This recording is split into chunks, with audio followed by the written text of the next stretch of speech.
오늘 우리에게 주시는 하나님의 말씀은 디모데후서 1장 1절부터 8절 말씀입니다. 디모데후서 1장 1절부터 8절 말씀입니다. 저희가 하나님의 말씀을 한 절씩 교독하신 후에 마지막 절은 합독하시겠습니다. 하나님의 뜻으로 말미암아 그리스도 예수 안에 있는 생명의 약속대로 그리스도 예수의 사도 된 바울은 사랑하는 아들 디모데에게 편지하노니 하나님 아버지와 그리스도 예수 우리 주께로부터 은혜와 긍휼과 평강이 내게 있을지어다. 내가 밤낮 간구하는 가운데 쉬지 않고 너를 생각하여 청결한 양심으로 조상적부터 섬겨오는 하나님께 감사하고 내 눈물을 생각하여 너 보기를 원함은 내 기쁨이 가득하게 하려 함이니 이는 내 속에 거짓이 없는 믿음이 있음을 생각함이라. 이 믿음은 먼저 내 외조모 로이스와 내 어머니 유니게 속에 있더니 내 속에도 있는 줄을 확신하노라. 그러므로 내가 나의 감사함으로 내 속에 있는 하나님의 은사를 다시 부릴 듯하게 하기 위하여 너로 생각하게 하노니 하나님이 우리에게 주신 것은 두려워하는 마음이 아니요 오직 능력과 사랑과 절제하는 마음이니 그러므로 너는 내가 우리 주를 증언함과 또는 주를 위하여 갇힌 자 된 나를 부끄러워하지 말고 오직 하나님의 능력을 따라 복음과 함께 고난을 받으라. 아멘. 저희가 이제 부모로서 살아갈 때 이제 기도 제목들이 많이 있지만 그 중에 이제 좀 마음이 가는 기도 제목이라고 할까요? 이제 그런 기도 제목들이 각자가 있으실 거라 믿습니다. 그러면서 이제 뭐 저를 돌아봤을 때도 그렇고 이제 교역자들과의 나눔에서도 그렇지만은 이제 자녀에게 믿음의 유산을 어떻게 물려줄까라는 그런 부분에 대해서 우리가 기도를 많이 할 때가 있습니다. 이제 우리는 부모로서 우리가 믿음을 가진 것처럼 이제 우리 자녀들도 하나님에 대한 그 믿음을 물려주고 싶어하는 그런 마음들이 있습니다. 그러면서 이제 질문을 해봤습니다. 이제 무엇이 믿음이고 나는 진짜 그 믿음을 물려주고 싶은가라는 그 질문을 스스로에게 해보게 되었습니다. 이제 교역자들과 이야기를 나누면서 이제 한 분이 이제 자녀에게 믿음을 물려줘야 되는데 이제 그 자녀의 믿음이 어떻게 생기는 것일까라는 그런 질문을 하게 된 이제 기억이 났습니다.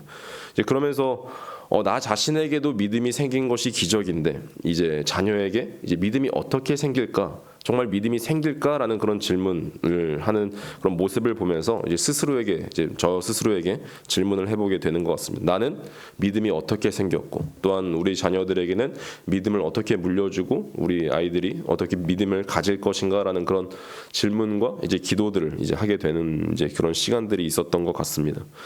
그러면서 이제 우리 스스로가 이제 기도 제목들이 있지 않습니까? 정말 믿음을 물려주고 싶은데 이제 그 믿음에 대해서 나는 정말 그 믿음을 가지고 있는가? 정말 그 자녀들이 하나님을 보기를 원하는 그 믿음을 가지고 있는가에 대해서 이제 스스로 많이 이제 기도하시고 생각하실 것을 봅니다. 정말 보이지 않는 그 하나님을 믿는 것이 기적이기 때문에 그렇습니다. 그러면서 오늘 이 디모데 후서를 시작할 때 저는 이 믿음의 유산에 대해서 더 많이 생각해 보게 된 것 같습니다. 오늘 본문을 읽어보시면 아시겠지만 너무나 당연하게 지나가던 1절에 인사말이 나옵니다. 저는 이 인사말부터 좀 마음에 와닿는 것이 이 바울 사도는 자신을 예수 그리스도의 사도라라고 이야기합니다. 너무나 당연하죠. 우리는 그래서 빨리 지나가요. 근데 이 사도직의 특징을 두 가지로 이제 앞에서 설명을 하고 있는데 첫 번째는 하나님의 뜻을 통하여 사도가 되었다. 나는 하나님의 뜻을 통하여 사도가 되었다라고 이야기를 합니다. 그리고 두 번째는 사도직은 예수 그리스도 안에 있는 생명의 약속에 따른 것이라는 그 사실을 이야기합니다. 이 표현 속에 바울 사도가 전하는 복음이 담겨 있습니다. 바울 사도는 이제 순교를 앞두고 이제 생명의 약속이란 주제에 더욱더 몰두하게 되는데 이 생명의 약속이라는 것은 너무나 당연하지만 그리스도 예수 안에 있는 것이기 때문에 그렇죠. 사실 사도 바울은 온갖 좋은 것이 어디에 있다라고 얘기합니까? 모두 예수 안에 있다라고 쓰고 있는 것입니다. 이 생명의 약속은 이 모든 것들을 대표하며 구원도 예수 그리스도 안에 있고 은혜도 믿음도 사랑도 예수 그리스도 안에 있음을 선포합니다. 그러면서 이제 감사 기도를 드리고 있는데 여기서 재밌잖아요. 그의 기도를 살펴보시면 아시겠지만 기도 중에 쉬지 않고 디모데를 생각했다라고 쓰고 있습니다. 그리고 특히 디모데의 눈물과 거짓 없는 믿음을 나는 기억했고 이런 순수함 때문에 함께 동역할 수 있음에 감사하는 그런 기도를 드리는 모습을 오늘 우리는 편지에서 볼 수 있는 것이죠. 그리고 디모데를 굉장히 이제 사도 바울이 보고 싶어 하는데, 이제 보고 싶은 이유는 그냥 얼굴 한번 보고 이야기하자라는 그런 것이 아니라 디모데에게 자신이 감당하던 이 복음 전파의 사역을 위탁하고 싶었기 때문에 그렇습니다. 이게 굉장히 중요한 것 같아요.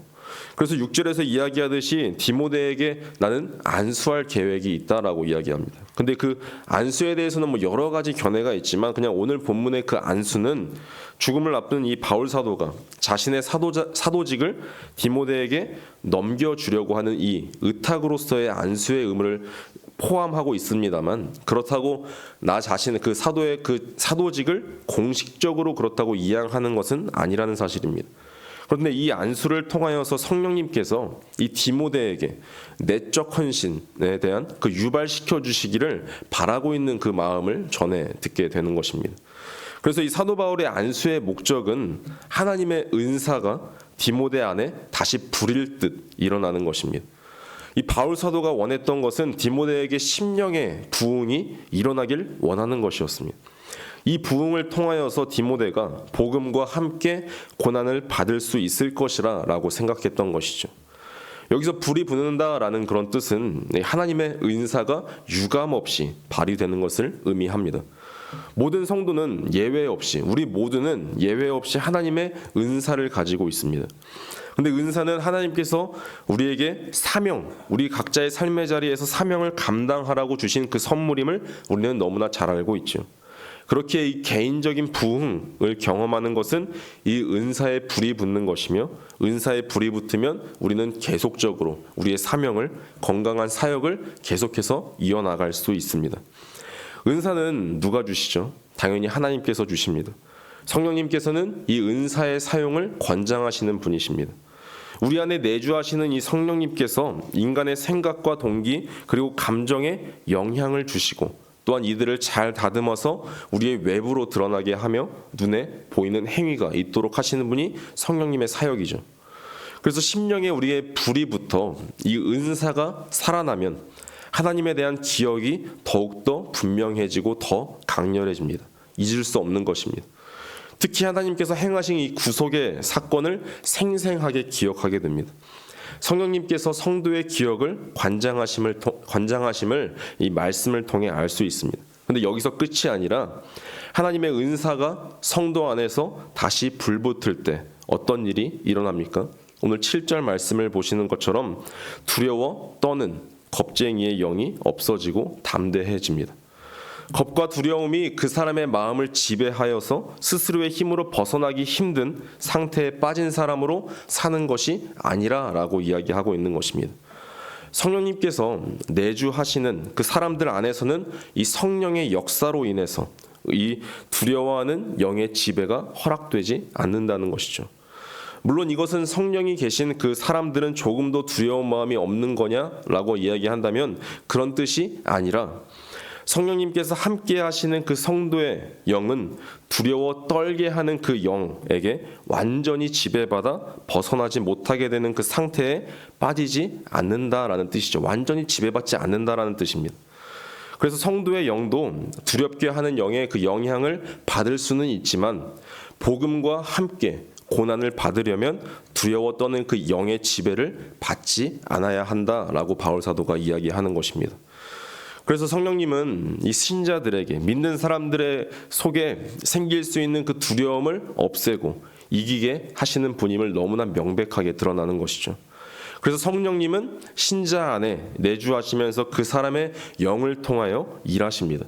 그 열매는 능력과 사랑과 절제입니다. 그리스도인들에게 나타나는 증거이자 열매입니다. 바울 사도가 이 편지를 쓴 목적은 이 디모데가 복음과 함께 고난을 받을 수 있도록 하기 위해서였습니다. 복음에는 고난이 따르고 성도가 복음과 함께 고난을 받으려면 은사가 부릴 듯 하는 심령의 부흥을 경험해야 합니다. 우리가 복음과 함께 고난을 받는 것처럼 우리의 자녀들도 복음과 함께 고난을 받도록 기도하고 있는 것이죠. 복음과 함께 고난받는다는 것은 복음을 조금도 부끄러워하지 않는 것이죠. 십자가가 무엇이었습니까? 부끄러움의 상징이던 당시 사회에서 십자가의 복음을 부끄러워하지 않는다는 자체가 용기였고 은혜에 의해서 가능한 것이었습니다. 그리고 복음과 함께 고난을 받는 것입니다. 고난을 받는 사람은 그냥 고난이 있나 보다라고 하면서 그냥 마주보듯 하는 것이 아니라 이 고난이 나 자신의 일부로 여기라라는 그 의미가 내포되어 있는 것입니다. 고난과 하나가 되어서 복음을 위하라, 복음을 위한 삶을 살라라고 이야기하고 있는 것이죠. 고난을 복음을 위하여 사용하라라는 그 뜻입니다. 어떤 이유에서 고난을 받는가는 덜 중요하다라는 것입니다. 그런데 우리에게는 이 복음과 함께 고난을 받으라라는 이 도전이 멀게 느껴져요. 고난을 받기 싫어하는 그 성향도 있지만 실제 우리의 삶에서 만나는 그 고난은 대부분 무엇입니까? 복음 때문에 받는 것이 아니기 때문에 그렇습니다. 근데 8절 말씀처럼 이 바울 사도는 고난의 원인이 무엇이든 성도는 그 고난을 자신의 일부로 받아서 이를 복음을 위하여 사용하라라고 말씀하고 있습니다. 복음과 함께 고난을 받으라라는 그 명령은 디모데 후서의 주제입니다. 우리가 자녀에게 믿음의 유산을 물려주고 싶습니까? 그럼 이 명령도 같이 물려줘야 합니다. 이 주제를 우리가 어떻게 적용할 수 있어야 할까요? 복음에 대한 이 공개적인 도전이 없는 그 곳에서는 종종 세속주의라는 그런 무시무시한 마귀의 관계가 복음을 방해하고 있다는 사실을 우리는 기억해야 합니다. 이는 어떤 방법을 써서라도 이 그리스도인들 속에 있는 그 하나님의 은사를 없애버려서 녹슨 무기처럼 폐기 처분하려 합니다. 편안함에 안주하려고 하며 무한 경제사회에서 낙오자로 전락시켜 낙심한 상태에 빠지게 하고 심한 두려움에 눌리게 합니다. 또 사람들을 자기중심적으로 만들어서 나 자신의 작은 이익을 위하여 인간관계와 공동체의 하나됨을 파괴하도록 합니다. 이런 상황에서 복음과 함께 고난 받으려면 어떤 이유에서 고난이 시작되었든 우리는 그 고난에 반응해야 하며 그 고난을 대처하는 방식도 복음적이어야 합니다. 그래서 마지막으로 우리가 기억해야 할 것은 복음과 함께 고난 받는다는 것은 우리 혼자서 절대 감당할 수 없다는 것입니다. 삼위 하나님께 대한 절대적인 의존이 필요하며 또 이를 함께 인정하는 공동체가 우리에게 필요합니다. 그래서 우리는 오늘 소망합니다. 삼위 하나님께 절대적으로 의존하는 그 한 사람, 그 교회 공동체가 되기를 간절히 소망하는 하루가 되시기를 간절히 축원합니다. 기도하시겠습니다. 후히 주시고 꾸짖지 아니하시는 하나님 아버지, 정말 우리에게 이 고난을 버틸 수 있는 지혜가 부족하기에 하나님께 더욱더 지혜를 구하며 우리에게 주실 그 사랑을 더욱더 구하며 나아갑니다. 하나님, 오늘도 시작하는 이 하루를 열게 하셨는데 정말 이 각자의 삶의 자리에서 복음과 함께 이 고난을 복음과 함께 살아가는 우리 한 사람들이 될 수 있기를 간절히 소망합니다. 정말 우리 마음속에 있는 모든 기도 제목들 하나님께서 너무나 가장 잘 아시기에 성령 하나님께서 우리를 통해 일하시고 또한 그 주신 그 은사들을 우리가 잘 개발하여 오늘도 하나님과 함께 복음과 함께 살아가는 우리 한 사람들 될 수 있게 해주시기를 간절히 소망합니다. 하나님, 우리가 정말 믿음을 가진 것처럼 정말 우리의 자녀들도 기적적으로 믿음을 갖게 하시고 정말 보이지 않는 그 하나님을 바라보는 그 마음의 눈이 열림으로 말미암아 정말 주님을 더욱더 사랑하며 주님을 섬기며 나아가는 우리 자녀들 될 수 있기를 간절히 소망합니다.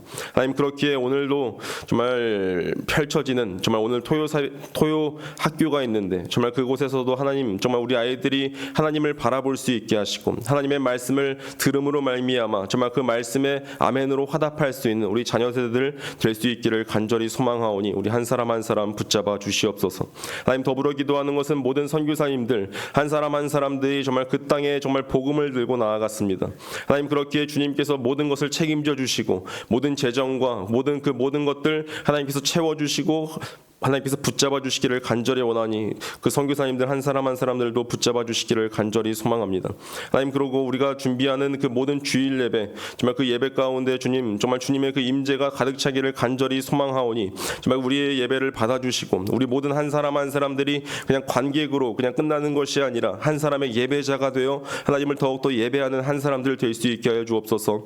그 모든 것을 통하여 홀로 영광 받아 주시기를 간절히 소망하며 우리 구를 구원하신 주 예수 그리스도의 이름으로 기도드립니다. 아멘.